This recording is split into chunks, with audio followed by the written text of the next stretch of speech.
Hi hello ನಮಸ್ಕಾರ ಎಲ್ಲರಿಗೂ, welcome back to my YouTube channel.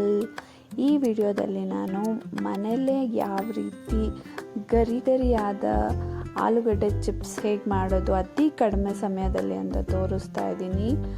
ಆಚೆಯಿಂದ ತಂದು ತಿನ್ನೋ ಚಿಪ್ಸ್ಗಳನ್ನು ಯಾವ ಎಣ್ಣೆಲಿ ಕರ್ತಿರ್ತಾರೋ ಏನೋ, ಹೆಲ್ದಿನ ಅಲ್ವಾ ಅಂತ ಯೋಚನೆ ಮಾಡ್ಕೊಂಡು ತಿನ್ನೋ ಬದಲು ಮನೇಲೇ ಯಾವ ರೀತಿ ತಯಾರು ಮಾಡೋದು ಅಂತ ಹೇಳ್ತಾ ಇದ್ದೀನಿ. ಫಸ್ಟು ಆಲೂಗಡ್ಡೆ ತೊಗೊಂಡು ಚೆನ್ನಾಗಿ ಸರ್ಕಲ್ ಶೇಪಲ್ಲಿ ಕಟ್ ಮಾಡ್ಕೊಬೇಕು. ನೆಕ್ಸ್ಟ್ ಅದನ್ನು ಈ ಥರ ಬಿಡಿ ಬಿಡಿಯಾಗಿ ಎಣ್ಣೆಯಲ್ಲಿ ಹಾಕಿ ಫ್ರೈ ಮಾಡ್ಕೋಬೇಕು. ಒಂದ್ರ ಮೇಲೆ ಒಂದು ಹಾಕೋದ್ರಿಂದ ಅದು ಚೆನ್ನಾಗಿ ಡೀಪ್ ಫ್ರೈ ಆಗೋಲ್ಲ. ಸೊ ಆ ಥರ ಬಿಡಿ ಬಿಡಿಯಾಗಿ ಹಾಕೋದ್ರಿಂದ ಅದೆಲ್ಲ ಚೆನ್ನಾಗಿ ಫ್ರೈ ಆಗುತ್ತೆ ಮತ್ತು ಡೀಪ್ ಫ್ರೈ ಕೂಡ ಆಗುತ್ತೆ, ಗರಿ ಗರಿಯಾಗಿ ಕೂಡ ಇರುತ್ತೆ.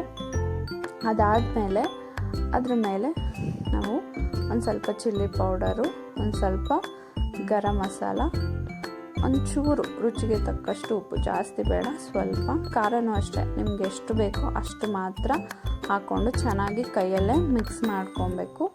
ಸೊ ಅಷ್ಟೇ ನೋಡಿ, ಈ ಥರ ಮಾಡೋದ್ರಿಂದ ಮನೇಲೇ ಆರಾಮಾಗಿ ನಾವು ಚಿಪ್ಸ್ ಮಾಡಿಕೊಂಡು ತಿನ್ನಬಹುದು. ಒಳ್ಳೆ ಎಣ್ಣೆ, ಒಳ್ಳೆ ರೀತಿಯಲ್ಲಿ ಮಾಡ್ಕೊಂಡು ತಿನ್ಬೋದು. ಸೊ ನನ್ನ ಮಗಳು ಹೇಳ್ತಾ ಇದ್ದಾಳೆ ತುಂಬ ಚೆನ್ನಾಗಿದೆ, ಕರಮ್ ಕರಮ್ ಅಂತ ಇದೆ ಅಂತ ಹೇಳ್ತಾ ಇದ್ದಾಳೆ.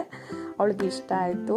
ನಮ್ಮ ಮನೇಲಿ ಇನ್ನೊಂದು ಪಾಪನು ಸ್ವಲ್ಪ ತಿಂದ್ಬಿಟ್ಟು ಅದು ಚೆನ್ನಾಗಿದೆ ಅಂತ ಹೇಳ್ತು. ಸೊ ಇದೇ ಥರ ವೀಡಿಯೋಗಾಗಿ like, subscribe my channel. Thank you so much.